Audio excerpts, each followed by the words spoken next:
मिठो मुराइको डल्ला घरमा बनाउनु गइरहेछ। माघे सङ्क्रान्तिको बेलामा त मुराइको डल्ला बिना त कहाँ हुन्छ है।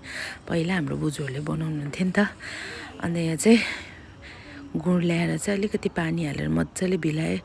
साथमा चाहिँ यो घिउ देख्नुहुँदैछ है। घिउलाई पनि मजाले बिलाएपछि चाहिँ यसको थिकनेस आउनुपर्छ। अन्त यहाँ मुराइ लिएर आएको थिएँ होइन, नागेश्वरी भन्ने चाहिँ एकदम नुनिलो हुन्छ नि त, राम्रो पनि हुन्छ। अन्त यहाँ चाहिँ पानी छेउमा लाउँदै हातमा लाउँदै बनाएँ।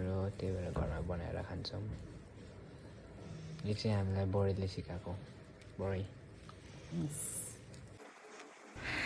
बोजूले पहिला बनाएको देखेको मात्रै, अब आफूले गरेको थिएन होइन। अन्त यहाँ चाहिँ जानी नजानी भए पनि डल्लो चाहिँ बनाएँ। एकदमै यमी टेस्टी भएको थियो। फर्स्टमै मन्दिरमा लगेर देउताहरूलाई चढाइहालेँ होइन, किनकि अब यस्तो घरमा मिठो बनाएपछि त अलिकति चाख्नुपर्ने हुन्छ। एकदम यमी भएको थियो। र हजुरहरूलाई के कसो लाग्छ मन पऱ्यो लाइक, सेयर, कमेन्ट अनि फलो गर्नुहोला।